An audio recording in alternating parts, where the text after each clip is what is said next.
Hi, my name is Laura Burgoyne, and I'm excited to be joining together with my sister Connie Blackwood in the NOSA Unleashed podcast.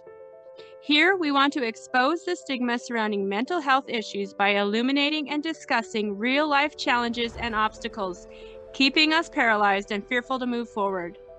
Let us inspire you to believe there's more to life than what you're currently experiencing.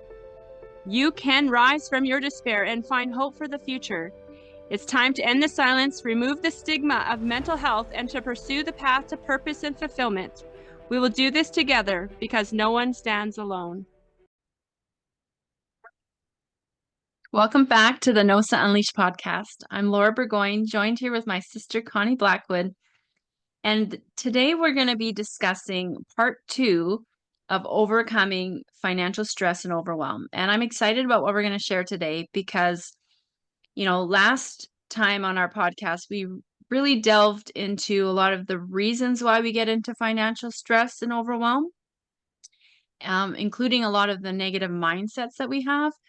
But today we want to talk about more of the strategies and the tools that we can use to overcome and come out of all of that stress and overwhelm when it comes to finances and our financial decision. And the last thing we left with you on our last podcast was, the hope that knowing where you are, like acknowledging where you are and how you got there, is the first step in overcoming. And so I hope that over this last while, as you've waited for this podcast to come out, that you've taken time to really reflect on those things and really consider, what your financial story is, how you got there, and what it looks like. Like, why are you in the situation that you are in right now? Because today, Connie and I want to share with you how you can change your financial story, how you can change the outcome and trajectory of your personal finances and come out of stress and overwhelm. So Connie, welcome to the conversation. I'm glad to have you. I'm glad to be here. And I kind of want to start off with a question. It's actually a quote from Charity Bradshaw again. And it kind of is contingent on the last one. Like when you're thinking about your honest evaluation of where you're at, thinking about all that and contemplating all that, the question is, are you mad enough, broke enough, scared enough, and ultimately motivated enough to change? Because if you're not, it's going to be hard to change. You have to come to a place where you're like, you know what? I am sick of being here. I am sick of being in this place, and I need to change. I need to make it different. I need to move forward. Because that's going to be the thing that motivates you to keep going. That's going to be the thing that motivates you to make those difficult changes in your life. Absolutely. Connie, I just realized my battery's going to die.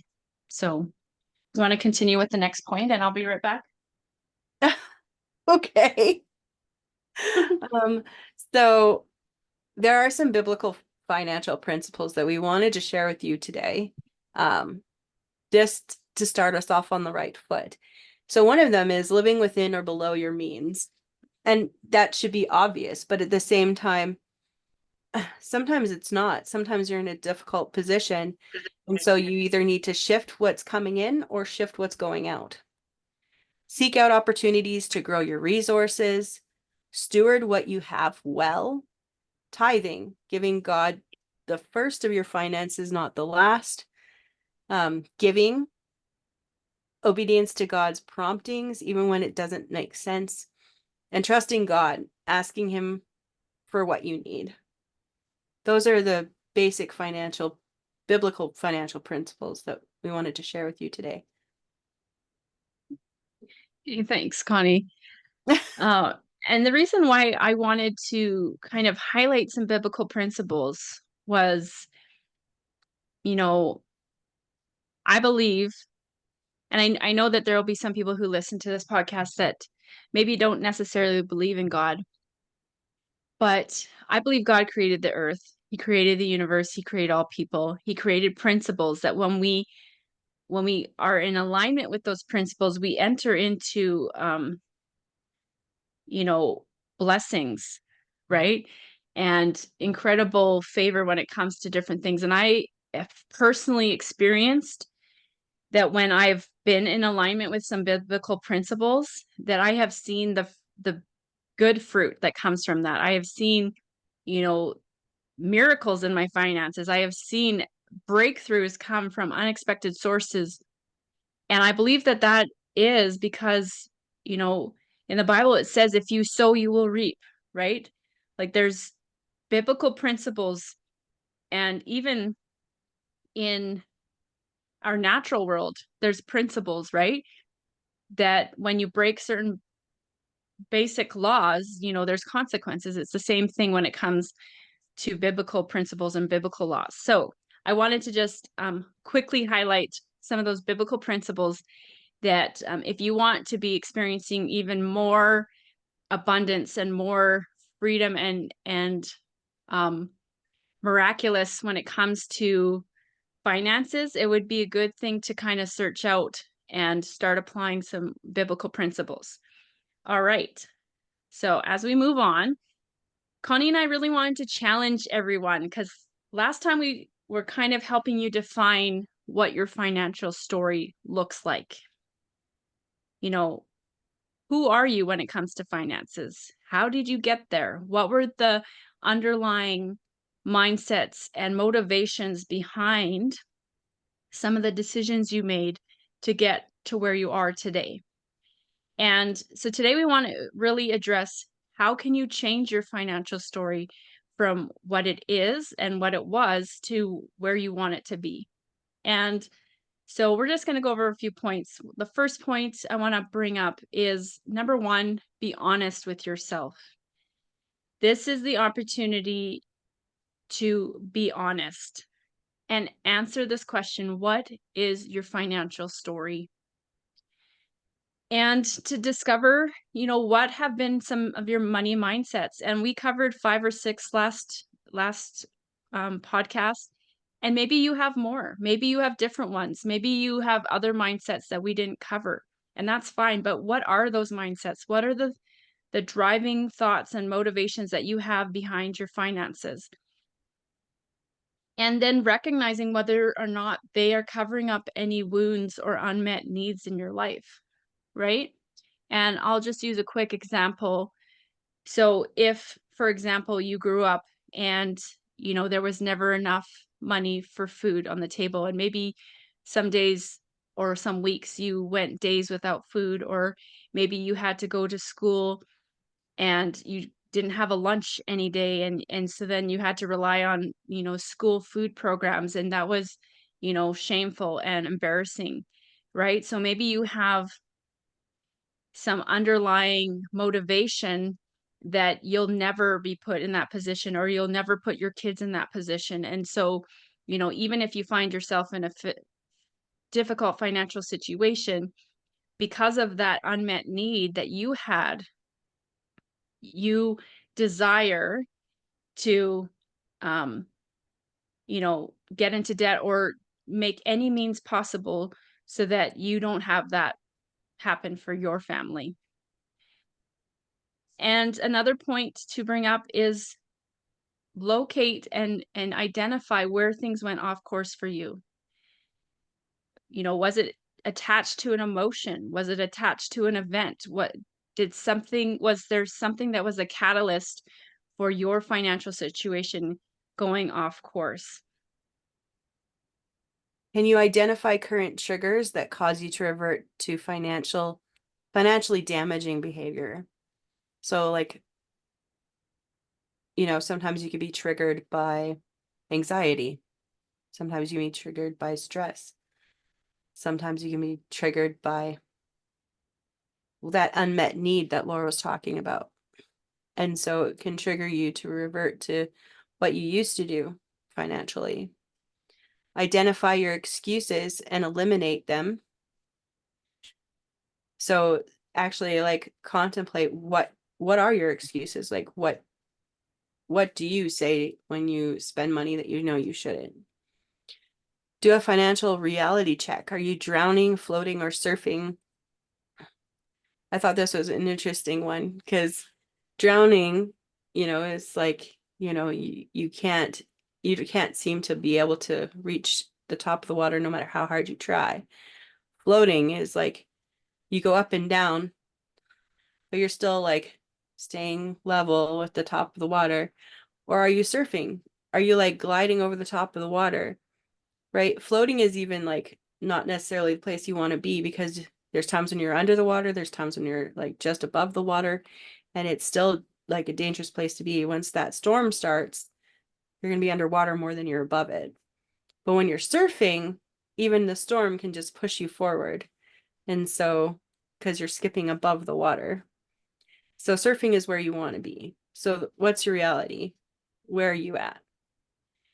The floating is like kind of paycheck to paycheck. Drowning is when your debt is insurmountable, and surfing is when you're actually in a healthy financial position. You only have control over your next step. So what will it be? You get to choose. No one chooses it for you. You get to choose it. Those are great, Connie. Thanks for sharing that. So I want to make sure that we communicate some really, really practical ideas and ways that we can um, implement strategies to change the outcome of our finances.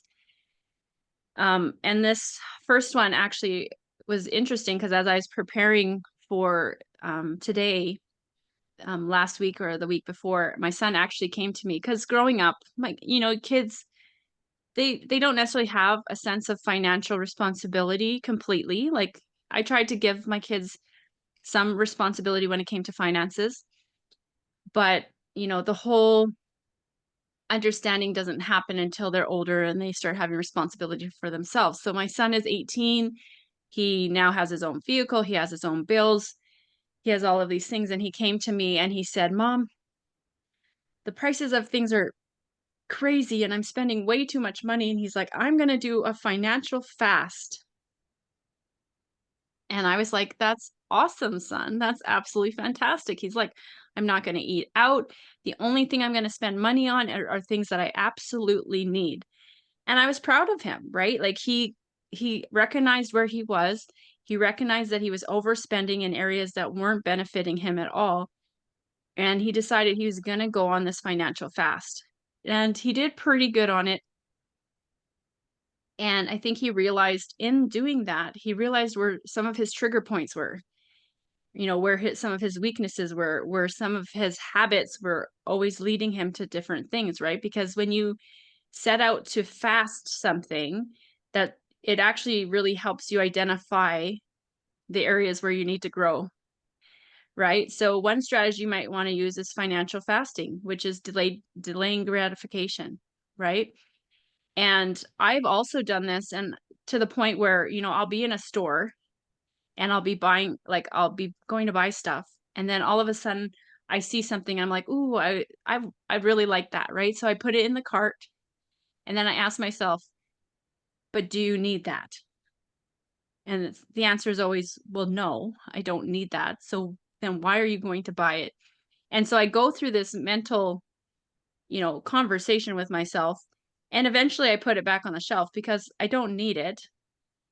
And, maybe I want it in the moment, but then it's just going to be sitting on my shelf collecting dust and it really has no meaning to me. So, even training myself that in that moment where it's just like you're just tempted to even put something in your cart and walk away and pay for it and take it home, is just like asking yourself, do I actually need this?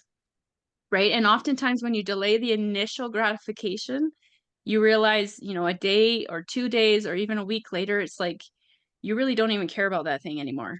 Right? You've completely forgotten about it and you just saved yourself 40, 50, $60, depending on what it was that you were wanting to get in the moment. A similar idea would be a spending detox.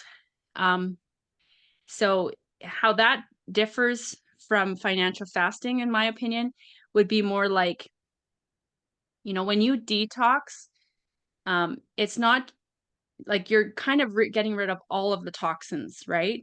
So a spending detox would be, almost like when you recognize all of the areas that you have unhealthy spending, that you can completely just stop all of those areas, right? And so only you would be able to determine what those unhealthy spending habits are for you. And like I said in our last podcast about financial addictions, maybe that is a shopping addiction that you just completely need to stop. Maybe it is a gambling addiction that you just need to completely stop. Maybe it is eating out fast food every day and you need to stop. Right? So whatever that is, that unhealthy way of spending finances, to completely eliminate that from, your spending repertoire, that would be what I call a spending detox. Another practical idea that you can use is to clean out the clutter. Sell the items that you don't need or use anymore. And what you don't need anymore will be of value to someone else, and will actually release you from the burden of having to take care or clean up after or tend to this item, but it will be a blessing to someone else. At the same time, you're going to get some cash back for it. Another one that I like to do kind of on a almost twice a year, sometimes 3 times a year, because I have children. I check my monthly subscriptions because, oftentimes you'll, see something and you want to try it. And they always have these try free for 1 week or try free for 1 month. But you have to always put your credit card in. And then usually you forget about it. And then, it's like 3 or 4 months later and you realize, wait a minute, I've been paying for this and I'm not even using it. So check your monthly subscriptions, because I would be pretty certain that you probably have at least 1 or 2 subscriptions that you forgot you even opted in for, that is just coming out of your bank accounts and your credit statements that you don't need, and you can just cancel those right away. Connie, you can go over some more. You can ditch your cable or downgrade your services. Um, you can call services and see if they're offering any sales or discounts. I did this a couple of times and I was surprised to see that I could save quite a bit of money just by keeping my same plan. But because they upgraded their plans, I would save money just by basically calling it a new name, which is interesting. Buy used instead of new. And that one, like, thrift stores or all sorts of stuff, like there's lots of ways to do that. Facebook, Marketplace and Kijiji, lots of places where you can buy used instead of new. Close storage units and sell the contents. That's a good one. Or find a generous person who's willing to let you store 1 or 2 items on their property, like Laura does for me. uh, buy food in bulk and do meal planning to avoid eating out. That's a good one. I really wish we had a bulk barn in Strathmore. I really do. Because we used to buy in bulk all the time. And you can Hey, still Connie, do it at the other stores, but I like bulk barn. before you go on from that point, I love to buy food in bulk and do meal planning, right? Because number one, it saves time, saves energy, but it also saves a ton of money, right? And so I have to actually get back into this more frequently, but when I do it, like I'm able to make, 20, 30 meals, prepare them ahead of time, freeze them, right? And then on the nights where it's like I'm working till 5 or 6 at night, I come home, I do not feel like cooking, right? So there's that temptation to come home and just pick up dinner on the way home, which for a family of 5 growing boys, um, is, usually $100 bill or more. And, that's a lot of money, right? To be doing that even a couple times a week, like our weekly grocery bill, I try to keep to around $300 a week. But if we're eating out 3 times a week, that's our grocery bill in just 3 meals, right? And so, on those days when I come home and I'm tired and I don't really want to cook, I can just be okay, guys, take out that lasagna and stick it in the oven, or, whatever meal I have prepared, even put it in the, you know, put the whole package in my slow cooker for the day and I have dinner ready for when I get home, right? Like, so there's very practical ways that you can save money by buying in bulk, preparing ahead of time, and not only will it save you money, but it will save you mental and physical energy, especially when you're tired and you've worked a long hard day, right? Another one is, oh, you have a point, Connie? Go ahead. Oh, you okay. Only spend money on your needs and ask God to provide for your desires. Now, this is something that I have personally started doing, and I actually will share a quick story. It was during COVID, and about 5 months out of the year, my husband has limited income because we have a seasonal business, and so I was on a very strict budget when it came to groceries. And so here I am going through the aisles of the grocery store, and I'm like, "Oh, well, we need that, but we don't have it in the budget." So I was only putting what was absolutely necessary in the cart because I knew what I had to spend. And, as I was putting each thing in the cart, here I am adding it to the calculator, right? And as I'm going through the store, I was about halfway through the store, and all of a sudden, I really felt God speak to me and said, "Laura, I want you to buy what you need. And if you buy what you need, you'll never be without." And he spoke very clearly to me. And so I had a choice to either, go with what I felt God was saying to me, or just go with what I had pre-planned and just buy the bare necessities and go home. So I decided to take, that what I felt God was saying to me seriously. And I went back to the start of the store and I went through all the aisles again. And I started just putting everything that I needed in the cart. Now, I just want to specify I didn't put everything I wanted in the cart. I put what I needed in the cart. When I got through the entire store, I got to the till, paid for the groceries, and they were about $320 around there. When I got home, my husband saw the amount of groceries I bought and he said, "Oh, how much did you spend?" So I told him, and he was like, "Well, why did you go over our budget?" And I said, "Well, I felt God speak this to me." And he said, "Okay, well, if that's what God spoke to you, then we have to trust he's going to provide another way." So, um, we went to sleep that night kind of forgetting about it and just, we'll figure it out tomorrow kind of thing. And when I got up the next morning, I opened my bank account, my online banking, to find that there had been a deposit for $6,000 into my account. And it was completely unexpected. I had no idea it was coming. It was a back payment from the government for the adoption of my nephew. And so ever since that day, ever since God spoke those words to me, when I need something, I just put finances towards that, and I trust God that he's going to bring me the finances that I need.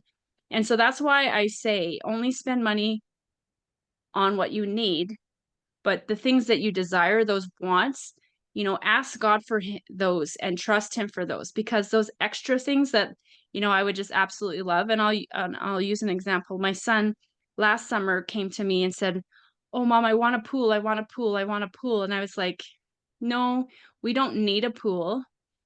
And it's not in the budget, so we're not gonna get a pool this year." But I prayed and I said, "God, if you want us to have a pool, can you please provide one at a great price?" Right? And so literally it was like a week later, and my son, all of a sudden he was like, "Mom, we need to go to like the warehouse today."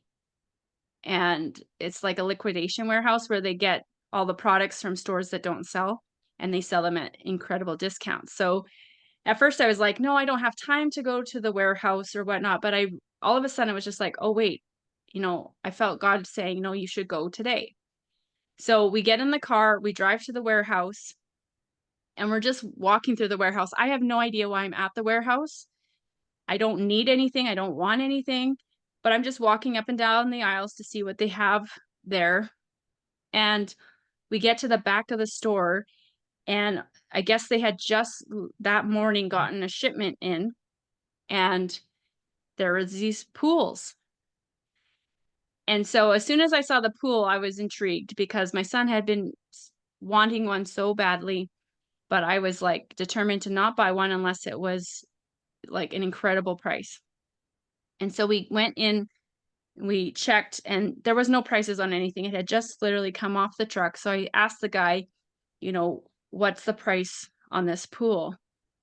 And this pool is massive. It's like, I think it's 18 feet wide by 30 feet long and about 5 or 6 feet high. Like it's a large pool.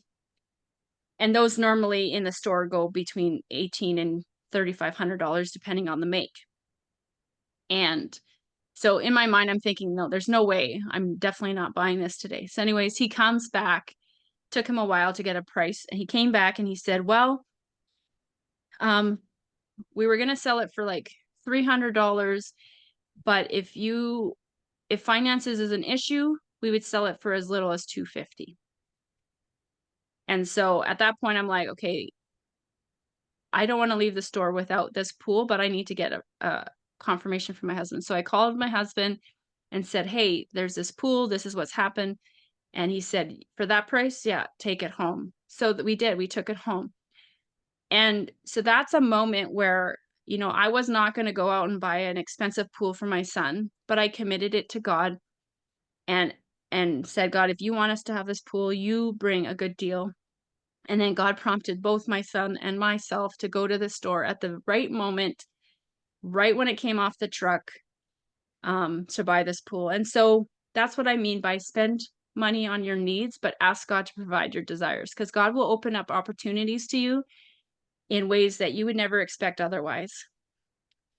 And then another point is to say no to something in order to say yes to something better.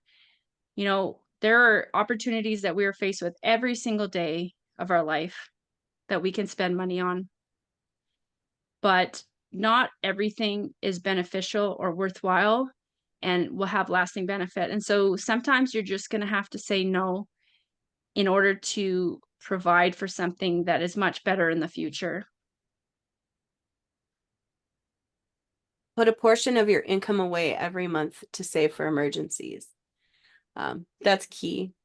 Like I said in the last podcast, you need the savings to save you from going further into debt. And so that's an important one. Trust God with your finances. Bring your needs before him. He can provide what you need when you need it. Kind of like Laura's story about how God said, get what you need, right? It's important that you know that you can trust God and he will provide what you need. Obey God when it comes to sowing seeds. Where is God highlighting for you to be generous? Seek God on this one. I find that in times when we're struggling financially, when God calls us to give, we find blessings. So like in the last while, we've been at like God's really put on our heart to give to certain things, certain amounts. And so we've been doing that. And and I've seen how God has blessed us financially as a result, like with, GST returns and like other things that were actually came at the right time when they were needed. And so we just really appreciate that God is faithful when we give the way that he directs us to. Don't rescue others that have not stewarded their resources well, because you will not be sowing into fertile ground and you will not see a harvest.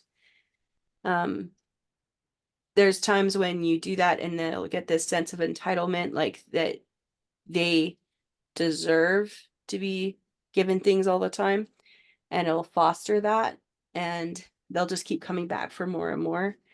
And I saw that with my brother-in-law. He wanted to borrow money, and so we put parameters around it. And we said we would only keep lending him money as long as he kept paying back when he said he would. And we got to a point where he was unable to pay back anymore, and we have not lent him any money since, and um it's just keeping those things in mind, right? Because otherwise they will just keep coming back for more. And he still does come back and ask, but it's not as often as he was in the beginning because he's kept hearing the no. And so you got to be really aware of what's going on with that other person, right? And whether they're actually using it for the right things or not, if you're helping them. Laura, do you have any other thoughts to share on this? Any other practical ideas to share? I don't know. I think one that really comes to mind, and I know we brought it up earlier, is just living within your means, right? Mm.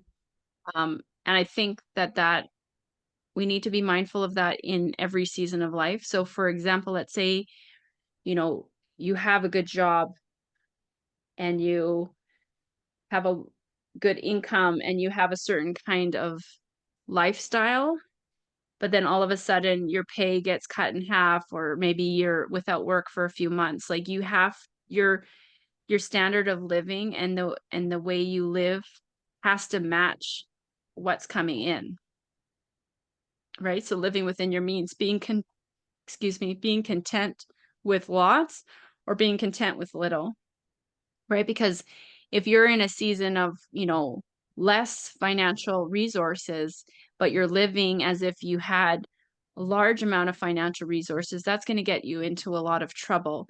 And so, adjusting living within your means, depending on what kind of income you have coming in, I think is extremely important to be able to cut back on certain things. And there were seasons for our family, for our children, where I would have to say, you know what, right now, that's just not in our budget, right? That's just not a priority for our family right now. I'm not saying never, I'm just saying not right now. And I actually saw this, I wouldn't call it a documentary, but it was like this little video that they did to test emotional intelligence on children when it came to delayed gratification. And I'm just going to share it quickly because I feel like it really um, communicates the point I'm trying to get across. And what they did was they put like 5 or 6 kids in a room, and they had a table in the center, and in the center of the table they had marshmallows. And they said to the kids, we have to leave the room for 5 minutes. And there's these marshmallows on the table. And they said, if you can wait till we come back and not eat any of the marshmallows, then instead of you only eating one marshmallow, you can have 2 marshmallows. And so they left the room, and then they had like a double weighed mirror so they could watch the kids. And they showed on the video, the mindsets of the kids. You had some kids who were completely unfazed by it, and they were able to just go sit there and play quietly and wait the 5 minutes. But then you had other kids who, they were like pacing back and forth, and they would go up to the marshmallow, they would smell the marshmallow, they would feel the marshmallow, they would step back from the marshmallow. You could see the war that was happening within them, that they were tempted by this. They wanted to feed that gratification that they were wanting in that moment of having that sugary sweet treat. But they also knew that if they could wait, they would have a better treat. But then there was other kids where it was like the moment that they left the room, like they just had very little self-control. And, for some of them, it didn't take them long at all, but they went and they grabbed that marshmallow and they ate it. And what the experiment was showing was those that could delay their gratification actually had higher emotional intelligence and capability of, succeeding and making wise choices and having self-control in other decisions of their life. And I thought it was interesting, right? Because when it comes to our finances, right? People who are more impulsive and people that want to get that thing right now instead of like saving up for it and and creating those skills and really developing those healthy habits, those people will often be way more financially secure. They'll have way more abundance. They'll have more security. They'll have more increase in their life than the people that are constantly being driven by instantly gratifying their desires. And it's often people that have that difficulty or that propulsion to immediately meet their instant desires that often fall into the trap of debt and all of those things. And so, you know, if we want to grow in that area, one skill to really train ourselves in is that delaying gratification. And, like I said earlier on, financial fasting or spending detoxes, those are really great at helping us um, strip off some of those unhealthy mindsets and those different things that are going to perpetually cause us to make bad decisions when it comes to finances and, create more intelligence and self control when it comes to the area of finances. So, yeah, before we close up here, I just wanted to bring up one quote. I don't know who said it, but it says, correcting financial mistakes will take endurance, delaying gratification, and pushing through difficult times. And, it's possible. What Connie and I have talked about today, it is possible. I have seen people absolutely transform their financial situations from things that were like you couldn't even imagine how difficult they were to then being out of debt, having financial freedom, being able to save for their future. And it's going to take time. It's going to take endurance. It's going to take delaying gratification. It's going to take living within your means. It's going to take looking really honestly at, how you operate when it comes to finances. What are some of your mindsets? What are your motivations when it comes to spending? And how can you change those to be more positive and have a positive outcome in your life? And so this isn't hopeless, but it's going to take work. It's going to take honesty on your part. And so we encourage you to walk through this. If you want more information, we did a webinar earlier this month. You can find it on our YouTube channel or also on our um, website at nosafoundation.com. And we also have all the other resources that we've shared in previous months there's as well. So feel free to check out the other resources that we have. And if this is an area of struggle that you have, that you want, someone to journey with you and help you kind of unearth some of those underlying reasons why you make some of the decisions that you make, don't hesitate to reach out to us here at NOSA Foundation and to have someone journey alongside you to help you overcome some of these struggles because you don't have to journey alone. The worst thing you can do is to try to isolate yourself, hide these things out of pride and pride and shame, I guess I would say, right? And not be willing to be honest about where you are because the first step to finding freedom is to be honest with yourself. Connie, do you have any last comments or thoughts? No, I think you covered it all quite well. Okay. Well, thank you everyone for joining us this this week on our podcast. We look forward to seeing you next time on the NOSA Unleashed podcast. Bye. Bye. Thanks for tuning in. Join us next time on the NOSA Unleashed podcast.